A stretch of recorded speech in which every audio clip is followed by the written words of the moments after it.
여러분, 우리가 꼭 해야 될, 또 잊지 말아야 될, 꼭 나눠야 될 안부 인사가 어떤 것일까요? 지난주에 부활절 예배를 드리고 일주일이 지났습니다. 한 주간 지났습니다. 여러분, 부활의 기쁨과 능력이 한 주간 동안 여러분 삶 가운데 충만하셨습니까? 네, 우리 프렌즈교회 성도들은 되게 솔직한 것 같아요. 네. 또 아니면 대답을 안 하거든요. 네.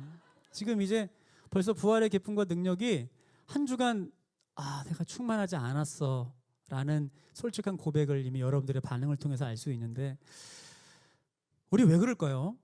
자, 우리 기독교는 부활의 종교라고 말하고 부활의 기쁨과 능력으로 살아가야 하는 것을 잘 알고 있는데, 왜 부활절, 특히 그 주간이 진행되기 전 사순절, 고난주간, 이때는 뭔가 좀 마음과 뜻과 정성을 다해서 우리의 삶이 거기에 집중이 되어 있어서 뭔가 그 부활의 기쁨과 능력을 느끼고 체험하는 것 같아요. 그런데 왜 부활절이 딱 지나고 나면 마치 연례 행사를 치르듯 우리 삶에 부활의 기쁨과 능력이 온데간데 없이 사라지고 있는 그런, 참 이 현실을 받아들이기도 힘들고 어려운 마음들을 경험하게 된다는 것이죠. 그래서 오늘 부활의 기쁨과 능력이 왜 사라졌는지, 왜 나는 이 기쁨과 능력을 소유하지 못하는지, 누리지 못하는지 몇 가지를 통해서 한번 나눠보길 원합니다. 자, 첫 번째입니다. 예수님의 부활을 뉴스에 등장하는 사건처럼 생각하기 때문입니다.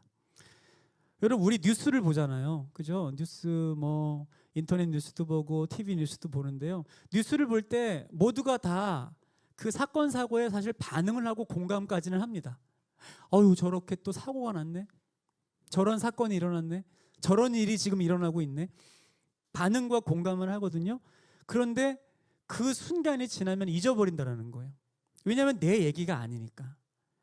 마음의 순간 공감과 또 마음을 힘들게 하고 어렵게 하는 감정적인 것은 일어났지만 시간이 지나고 나면 다 잊혀진다는 거예요. 그냥 뉴스에서 나오는 나랑은 상관없는 사건, 사고로 인식하고 있기 때문입니다.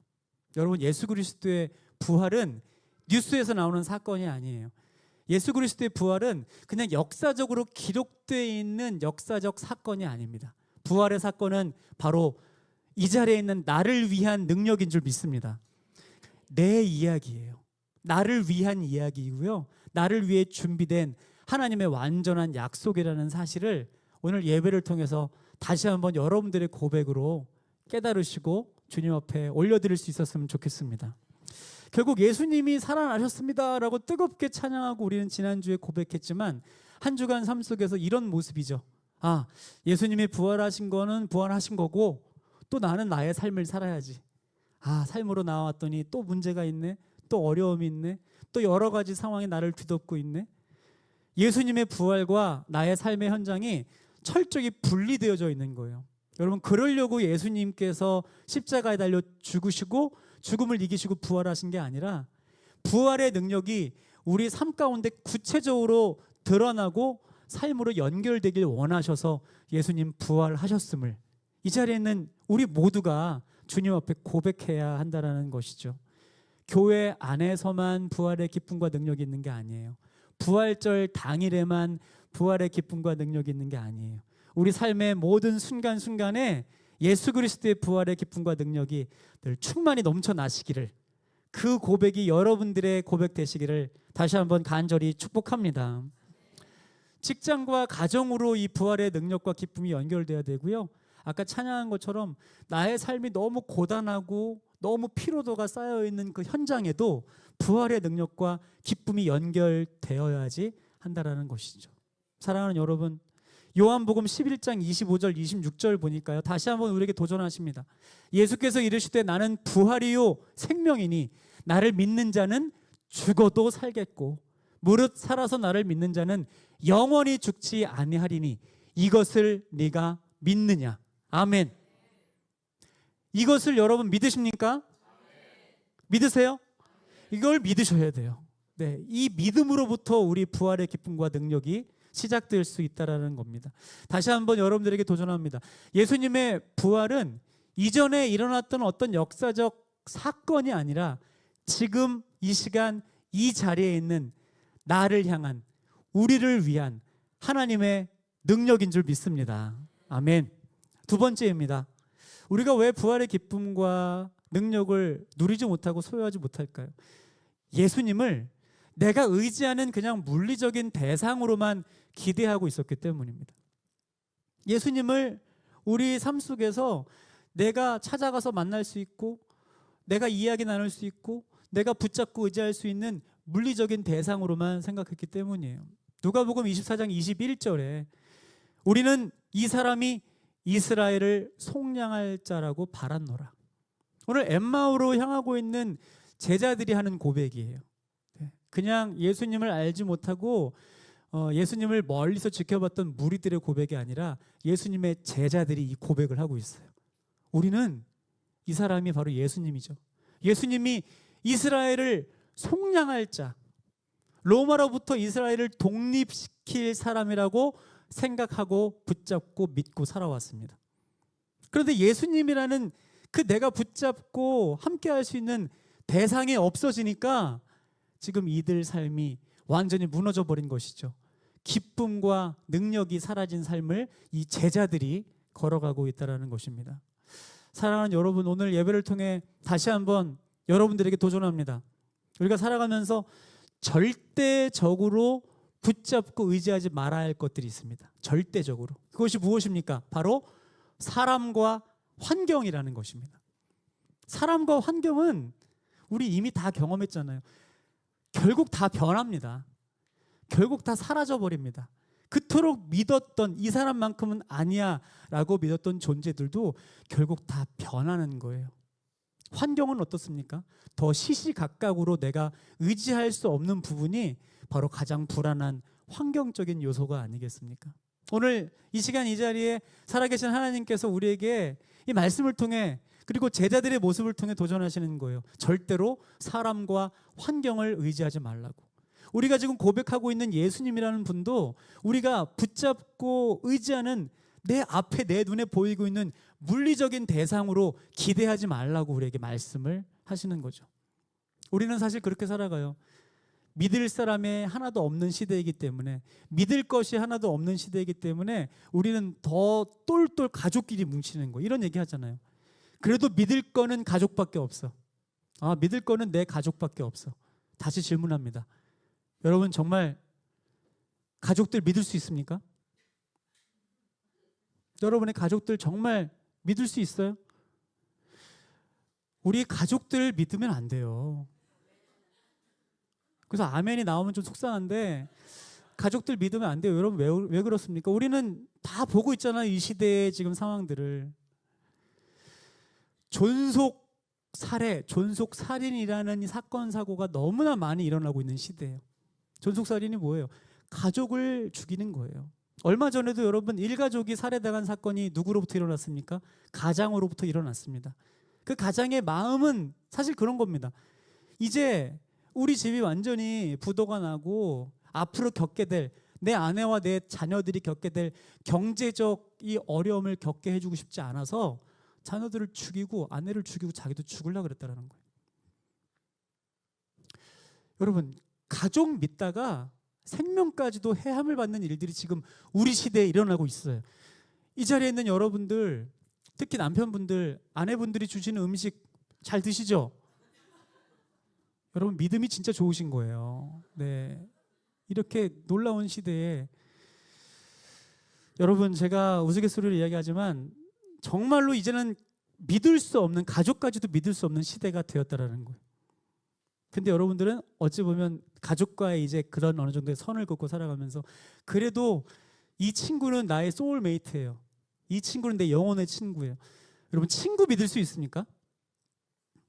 가장 많은 사기 사건의 주범이 누구예요? 친구예요.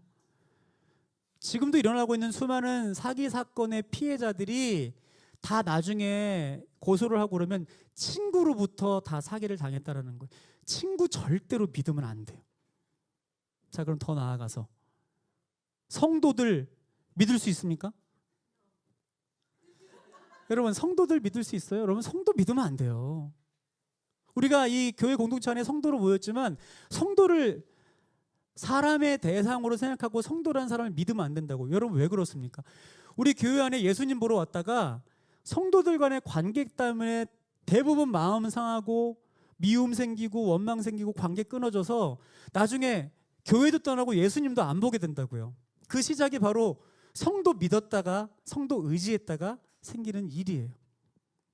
마지막으로 하나만 더. 여러분 목사 믿으면 됩니까? 지금 이미 여러분들의 표정은 저는 이미 안 믿고 있었습니다. 저는 우리 교회 진짜 건강한 교회라고 생각해요. 여러분 목사 믿지 마세요.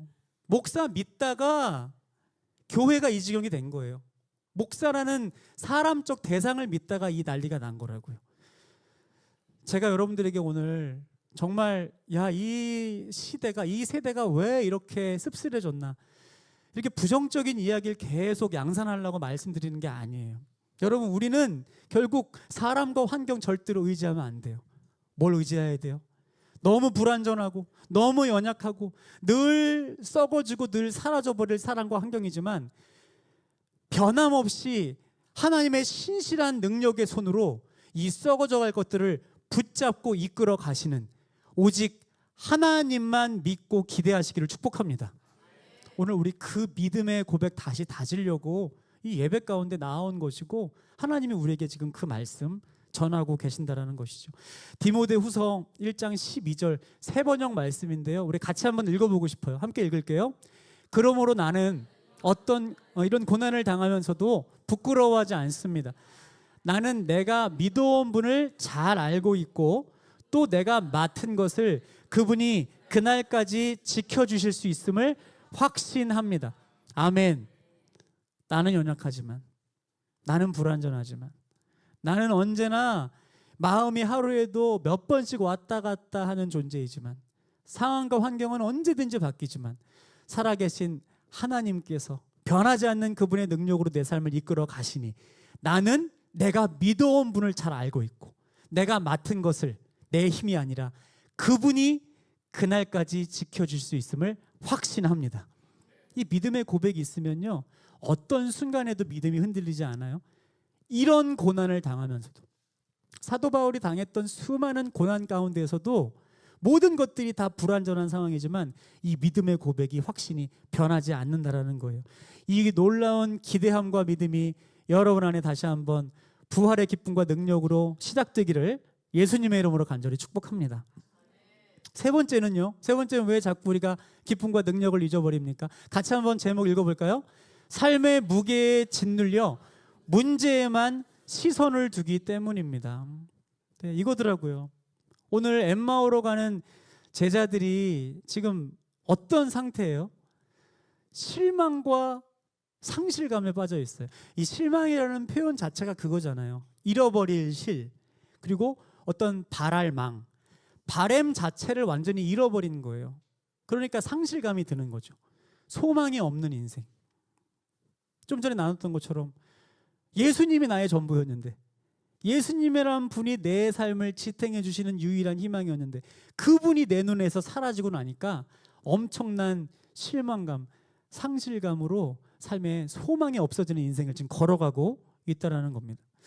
근데 놀라운 건요, 그들이 걸어가고 있는 그 길 위에 예수님이 등장하시고 예수님이 함께 걸어가십니다. 그죠? 예수님이 걸어가고 계신데 이 제자들이 부활하신 예수님을 발견하지 못하잖아요. 그죠? 그냥 어떤 걸어가는 한 선생이 우리의 길에 동행하여서 이야기를 나눈다고 계속 생각을 하고 있는 거예요. 그런데 물론 우리는 알고 있어요. 예수님이 부활체로 다시 살아나셨을 때 외형적인 모습이 조금은 변했을 수는 있습니다. 알아보지 못할 정도로. 그런데 예수님의 비주얼이 달라졌다고 지금 몰라보는 게 아니라 제자들이 예수님을 몰라보는 더 중요한 이유가 오늘 성경 가운데 적혀 있잖아요. 누가복음 24장 16절 세 번역으로 읽습니다. 그러나 그들은 눈이 가려져서 예수를 알아보지 못하였다. 아멘. 함께 걸어가고 이야기를 나누는 예수님을 알아보지 못한 이유가요, 예수님의 외형적 모습이 바뀌어서가 아니라 그들의 눈이 가려져서 예수님을 몰라본 거예요. 왜 눈이 가려졌어요? 실망의 문제, 실망의 고통, 상실감의 상황으로 내 눈이 가려진 거예요. 예수님이 곁에 있는데도 예수님을 발견하지 못하는 심각한 상태가 되었다라는 것입니다. 사랑하는 여러분, 눈이 가려졌다는 건요, 내 시야가 좁아지는 걸 의미합니다. 어떤 안대를 껴서 완전히 앞이 안 보이는 상황이 아니라 보이긴 보이는데 내 시야가 너무나 좁아져서 어디에만 집중하고 있어요? 문제에만 집착하고 있는 거예요. 문제에만 집중하고 있는 거예요. 내 시선이 지금 내 삶을 짓누르고 있는 큰 실망과 상실감을 야기한 그 문제에만 모든 것들이 집중되어 있다라는 것. 그것이 바로 눈이 가리워졌다라는 것입니다. 지금 이 자리에 있는 우리도 그 연약한 고백을 주님 앞에 드리고 있는 것이죠. 경제적인 어려움이라는 문제에 갇혀서 내 시야가 좁아진 거예요. 어떻게 살지? 이제 어떻게 이 경제적인 어려움에서 내가 어떻게 살아가야 되지? 거기에만 내 시야가 좁혀 있는 거죠. 건강 마찬가지 아닙니까? 지금 나를 짓누르고 있는 건강이라는 고통과 문제에만 내 모든 시야가 지금 집중되어 있고 시선이 고정되어 있는 거예요. 그러니까 더 큰 실망과 상실감으로 살아가는 것이죠. 우리 부모님들 자녀들의 문제가 얼마나 우리를 시야를 좁게 만듭니까? 다른 것이 안 보이잖아요. 이 자녀들의 문제, 이 해결점, 여기에만 우리의 시선이 고정되어 있는 거예요. 수많은 관계의 어려움, 그 관계의 어려움 때문에 여러분 일도 손에 안 잡히거든요. 한 주간 동안 이 관계 때문에 주는 스트레스 안에 우리가 갇혀서 지금도 여전히 살아가고 있다는 것입니다. 제가 사역을 이렇게 시작할 때에 만났던 전도사님이니까 벌써 25년 정도 된 이야기인 것 같아요. 그 전도사님을 만나서 이야기를 나누는 가운데 그분의 놀라운 고백을 하나 듣게 됐습니다. 이분이 이제 사역을 막 하실 때 동역자라는, 믿음의 동역자라는 이 것을 경험하고 너무 행복한 사역을 하신 거예요. 와, 진짜로 예수 그리스도라는 이름으로 우리가 한 비전을 향해 달려가는 동역자들이 함께 걸어간다는 게 이렇게 행복한 일이구나. 그래서 너무 즐겁게 행복하게 기쁘게 이 미니스트리를 사역을 하셨다라는 건데요. 근데 그러다가 여러분 항상 사람들이 모여서 사람들이 뭔가의 목표를 향해 걸어가는 가운데 하나님이 주인 되셔야 되고 하나님께서 중심이 되셔야 하는데 사람의 생각이 자꾸 들어가게 되잖아요. 사람의 계획이 자꾸 앞서게 되잖아요. 그러다가 문제가 생기기 시작하고 잡음이 생기는 거예요. 그래서도 이 정말 너무너무 귀한 한 팀이었던 사람들 안에 균열이 생기기 시작했어요. 근데 문제는 서로의 생각들이 이렇게 다양성을 가지고 있는 게 아니라 완전히 반으로 갈라졌는데 4명 중에 3명이 한 명을, 마침 또 그렇게 앉으셨네요 지금. 3명이 한 명을 지속적으로 공격을 하는 거예요. 없는 말 만들어내고 뒤에서 악담을 하고 그리고 진짜도 아닌 얘기를 진짜처럼 만들어서 그 전체 선교팀 안에 자꾸 뒤에서 얘기를 하고. 지금 우리 찬양팀에 그런 일 없는 거죠? 예. 여러분 이런 이야기를 자꾸 뒤에서 듣고 이 전도사님이 너무 죽고 싶은 우울감에 매일매일 산 거예요. 어떻게 내가 진짜 믿었던 동역자들이 나한테 이럴 수 있지? 처음으로 살면서 믿었던 사람들에게 배신을 당하게 된 것이죠. 아주 오랫동안 병원을 다니고 우울증 약을 먹었대요. 근데 이 우울의 병이 치료가 되지 않더래요. 몸이 부들부들 떨릴 정도로 하나님 앞에 급기야 이런 고백을 했대요. 하나님, 저는 이제 더 이상 사역을 못할 것 같습니다. 주님 더 뜨겁게 사랑하고 주님 깊게 만나기 원해서 사역을 시작했는데 이 사역 안에서 만난 저 사람들로 인해서 저는 하나님 회복이 안 될 것 같습니다. 저는 사역을 내려놓겠습니다. 이런 고백을 이제 하려고 예배 자리로 나아간 거예요. 어찌 보면 마지막 하나님 앞에 드리는 마지막 기도. 하나님, 저 이제 오늘로 사역 그만둡니다. 이 얘기하러 간 거예요. 근데 그날 교회에서 찬양이 이제 불려지는데 이 찬양이 들리는 거예요. 당신은 사랑받기 위해 태어난 사람. 그 당시에 이 찬양이 막 엄청나게 유명해져서 막 이제 붐처럼 교회에도 뭐 곳곳에 흘러가기 시작할 때였어요. 근데 그 찬양 가사 중에 한 문장이 귀에 딱 걸리더라는 거예요. 한 문장이. 지금도 그 사랑 받고 있지요. 지금도 그 사랑 받고 있죠. 지금? 내 옆에 하나님이 안 계신 것 같은데? 하나님이 계시면 내 삶에 이런 일이 일어날 수 없는데? 하나님이 계시면 저 사람들과 이렇게 말도 안 되는 분열, 이 원망, 내 삶의 우울감 이거 생겨날 수 없는데? 근데 지금도 그 사랑 받고 있지요의 이 노래가, 이 문장이 계속 귀에서 반복이 되는 거예요. 지금도 그 사랑 받고 있지요. 사랑하는 여러분, 우리 삶의 다양한 문제들이 우리를 짓누르고 있을 때, 우리가 그 문제가 너무 힘들어서 내 시야가, 내 시선이 거기에만 고정되어 있을 때, 하나님이 내 곁에 계시다면 도저히 이런 일이 일어날 수 없어, 그런 고백이 나올 때, 여러분 그때에 정말 우리 하나님 곁에 안 계시는 거예요? 하나님, 내가 생각하고 내가 찬양에 흘러나오는 좋은 일이 있을 때만 하나님 내 곁에 계시는 겁니까? 여러분 그렇지 않아요. 절망의 순간, 고통의 순간, 아무 소망도 없는 완전 바닥까지 내려간 상실감이 가득한 아픔의 순간, 그때에도 주님은 내 곁에 함께 하신다고요. 그때에도 지금도 변함없이 하나님은 우리를 응원하고 계시고요, 우리의 아픔에 공감하고 계시고요, 넘어진 우리를 일으켜 세우려고 계속 끊임없이 말씀하고 계시고요, 내 시야가 문제만 집중된 것을 안타까워하시면서 옆에서 나를 바라보라고 말씀을 하고 계시는 거예요. 사랑하는 여러분, 우리 지금 어디에 시선이 고정돼 있어요?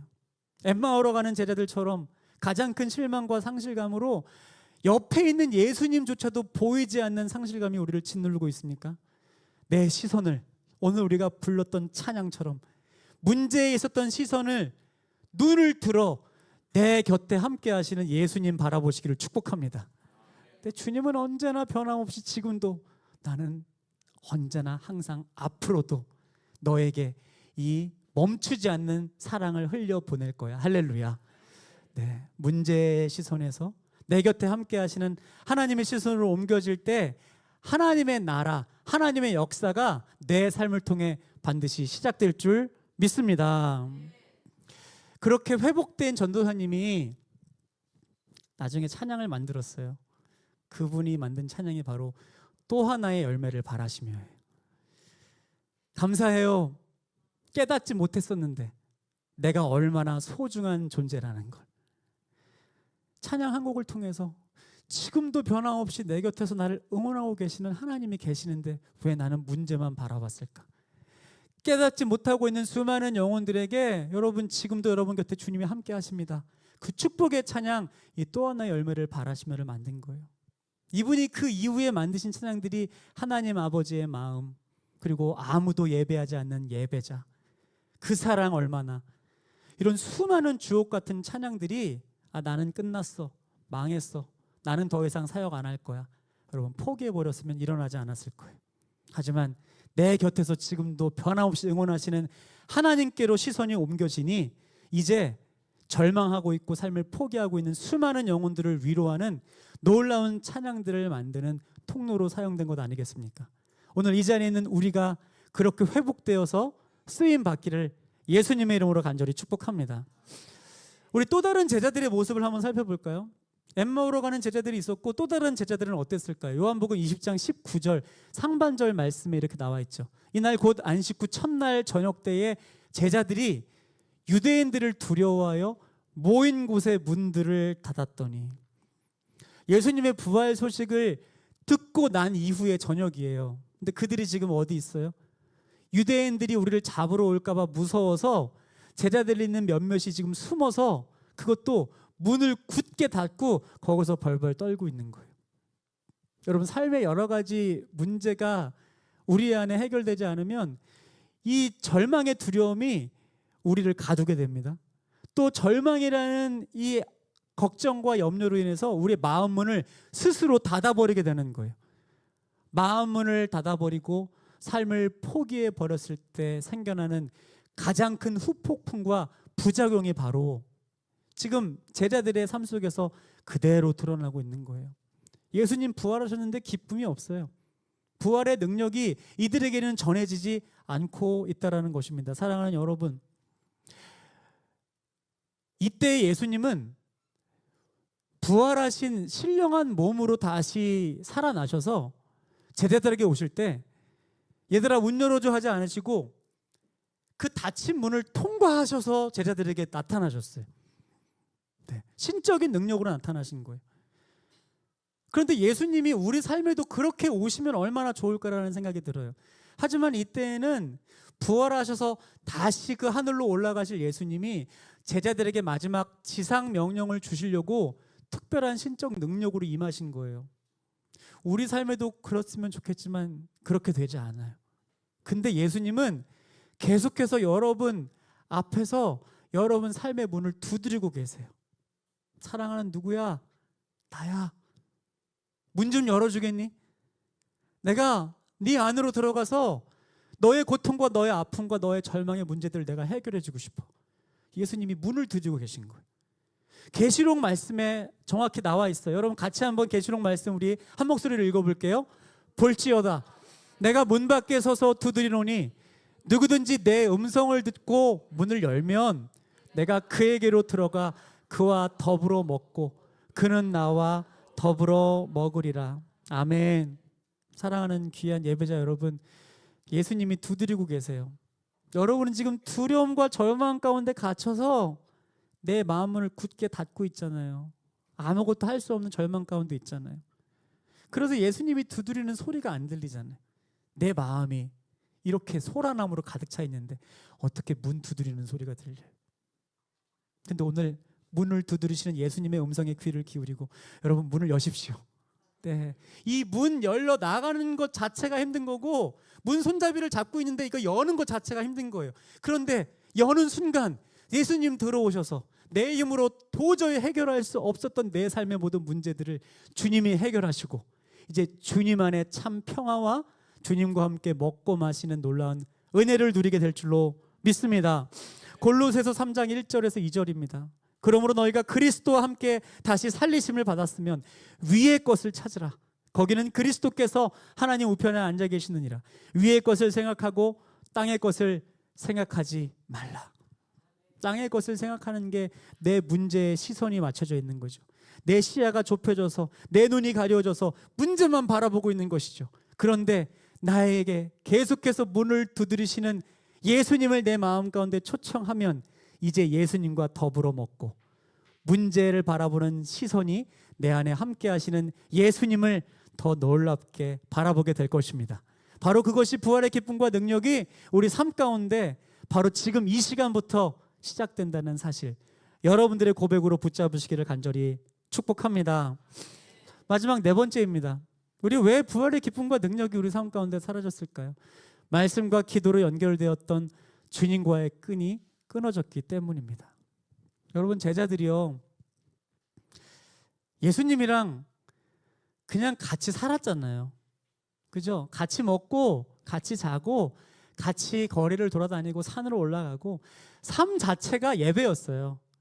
그리고 예수님이 하시는 말씀 자체가 일상생활 속에서 제자들에게 계속해서 공급됐다고요. 근데 여러분, 예수님 십자가에 돌아가시고 나서 계속해서 들려주시는 예수님의 음성이 이제 나에게 전해지지 않는 거예요. 예수님의 말씀이 끊어져 버린 거예요. 더 이상 내 삶 가운데 기적과 이적과 표적은 일어나지 않고 있다라는 거예요. 그러니까 이들의 삶 속에 기쁨과 능력이 생겨날 수가 없죠. 오늘 누가복음 24장 30절 31절을 보니까 이런 말씀이 나와 있어요. 그들과 함께 음식 잡수실 때에 떡을 가지사 축사하시고 떼어 그들에게 주시니 그들의 눈이 밝아져 그인 줄 알아보더니 예수는 그들에게 보이지 아니하시는지라. 지금 어떤 상황이에요? 엠마오로 가는 두 제자가 걸어가고 있는데 예수님인 줄 모르고 어떤 한 분이 같이 걸어가면서 이야기를 하는데 범상치 않은 분이에요. 참 비범함이 느껴지는. 아니, 이 선생님, 그 당시에 그 제자들은 랍비라고 생각했겠죠. 아, 이분은 누구신데 이렇게 엄청난 통찰력을 가지고 있지, 지혜를 가지고 있지, 놀란 거예요.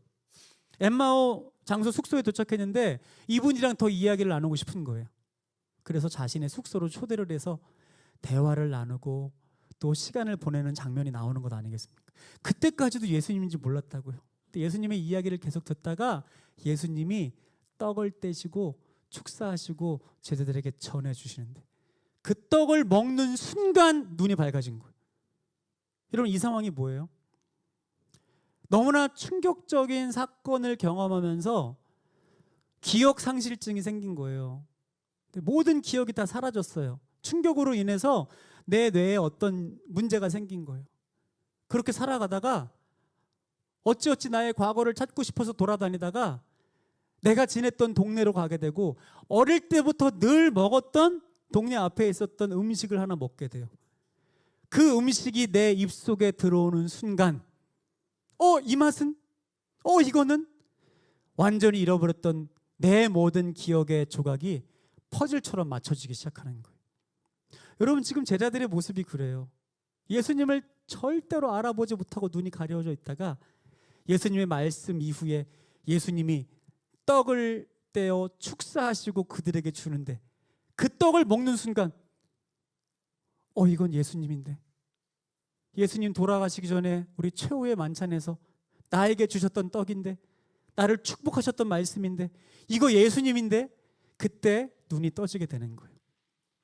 사랑하는 여러분, 우리 왜 부활의 기쁨과 능력이 사라졌어요? 지금은 내 삶이 너무 힘들어서, 내 삶이 너무 고통스러워서 예배 자리에 나아갈 수 없어요. 그런 고백을 내가 하고 있잖아요. 지금은 내가 너무 힘들어서 찬양할 수가 없어요. 내 삶에 찬양이 나오질 않아요. 지금은 내 삶의 문제가 나를 너무나 짓누르고 있어서 말씀이 눈에 들어오지 않아요. 지금 내 상황과 문제에 우리의 모든 삶을 빼앗기며 오히려 하나님과의 깊은 연결이 끊어지면서 내 삶의 기쁨과 능력이 사라진 것 아니겠습니까? 여러분, 목사로 살아가면서 우리 예배 때 이제 한 분 안 나오시면 그게 성도님들한테는 어찌 보면 참 부담스러운 일일지 몰라요. 그렇죠? 성도들 많은 교회 가면 이 사람 왔나 안 왔나 티도 안 나잖아요. 우리 프렌즈 교회는요, 안 오면 딱 티나요. 그리고 사실은 거의 또 앉는 자리에들 앉으시기 때문에 딱 보면 왜 안 오셨지? 딱 티가 나요. 그럼 제 마음에 이제 더 기도도 나오고 궁금해서 안부도 여쭙고 이제 이런 일들이 일어나죠. 그런데 그런 연락 가운데 이런 고백을 하시는 분들이 있죠. 지금 목사님, 제가 너무 힘들어요. 삶이 너무 고통스러워요. 지금은 예배 공동체에 나아갈 수 없을 것 같아요. 오히려 저의 힘듦 때문에 이 공동체에 폐를 끼칠 것 같아요. 제가 그분의 마음이 뭔지는 충분히 알아요. 근데 여러분, 내 감정과 상황에 따라서 예배를 선택해서 그 예배로 인해서 공급받고 살아가는 것이 부활하신 예수님이 우리에게 원하시는 것입니까? 그렇지 않아요. 지금 문제 때문에 말씀이 안 들어오는데, 그래도 말씀을 봐야 나랑 연결이 되는 거야. 할렐루야. 지금 너무 고통스러워서 기도조차도 안 나오는데, 그때도 내 이름을 불러야 네가 살아나는 거야. 지금 너무 힘들어서 몸이 무기력해서 주일에 교회 나올 수도 없는데, 여기 나와야 하나님 만나고 내가 다시 살아나는 거예요. 우리는 지금 어떤 것 때문에 예수님과의 연결이 끊어져 있습니까? 그래서 부활의 기쁨과 능력이 사라졌다면, 오늘 제자들에게 다시 한번 떡을 떼어주시고 말씀해 주시고 축사하시는 그 은혜를 통해 다시 한번 가려진 우리의 눈이 새롭게 뜨여지는 은혜의 길을 축복합니다. 그제서야 그들이 주님을 알아봤다라고 되어 있어요. 그제서야. 예배 드리러 나오니까 그제서야 하나님 만나는 거예요. 주님 찬양하니까 그제서야 하나님이 여전히 나와 함께 하시는구나, 그 주님 발견하는 거예요. 멈췄던 기도가 시작되니까 그제서야 하나님 언제나 내 기도 듣고 계셨군요. 그 고백이 우리 삶 속에서 나오게 되는 것입니다. 여러분, 부활의 기쁨과 능력은요, 예배가 멈춰지면 사라질 수밖에 없어요. 예배가 중단되면 사라질 수밖에 없어요. 말씀이 우리 안에 소멸되면 사라질 수밖에 없어요. 주님은 지금도 우리에게 여전히 말씀하시잖아요. 지금도 말씀하신다고요. 계속해서 말씀하시는데 우리 바빠서 주님 목소리 지금 못 듣고 있잖아요. 우리 삶에 너무 분주한 일들 많아서 주님 음성이, 다른 소리들이 더 중요하니까 주님 소리 안 들려요. 너무 피곤하고 지쳐서 주님을 못 보는 거예요. 그래서 주님이 우리 앞에서 저는 이러실 것 같아요. 우리 엄마 아빠가 아이가 이제 막 걸음만 시작해가지고 움직일 때 옆에 위험한데 가지 말라고 계속 손뼉 치면서 소리치잖아요. 누구야? 누구야? 아빠 여기 있어. 거기 가면 안 돼. 여기 있어. 여기 있어. 손뼉 치고 수신호하면서 계속해서 아기를 이끌고 있잖아요. 아니 우리 하나님이 우리 앞에서 그러고 있는 거예요. 누구야? 거기 가면 안 돼. 누구야? 거기 가면 다쳐. 나 여기 있잖아. 아빠 보고 와. 아빠 보고 와. 하나님이 우리에게 오늘 그렇게 말씀하고 계시는 거 아니에요? 여러분, 오늘 우리의 시선이 어디를 향해 있는지, 우리가 지금 무엇 때문에 하나님 바라보지 못하고 놓치고 있는지 오늘 이 시간 계속해서 우리에게 말씀하시는 하나님의 음성에 귀 기울이고 하나님 바라볼 수 있기를 예수님의 이름으로 간절히 축복합니다. 그 말씀 없이는 살아도 우리 휴대폰 없이는 못 사는 시대가 너무 속상해요. 말씀 없이는 살아도 내 사랑하는 사람과의 연락이 끊어지면 못 사는 시대가 너무 속상해. 말씀 없이는 살아도 돈 없이는 살 수 있는 이 시대가 너무 속상하다는 거예요. 사랑하는 여러분, 주님과 연결되어 있을 때 우리 안에 사라진 부활의 기쁨과 능력이 반드시 시작됩니다. 한 주간 동안 여러분 이 말씀을 여러분 가운데 새기십시오. 아니 외우십시오. 묵상하십시오. 요한복음 15장 7절, 너희가 내 안에 거하고 내 말이 너희 안에 거하면 무엇이든지 원하는 대로 구하라. 그리하면 이루리라. 뭐든지 원하는 거 주님 이루어주시길 구하는 기도는 있는데 주님이 내 안에 계시지 않는데요. 내가 주님 안에 거하지 않는데요. 내가 문을 열어드리지 않았는데요. 말씀을 통해 연결이 되지 않는데요. 여러분, 그러면 어떻게 내 삶 속의 간구들이 이루어질 수 있겠습니까?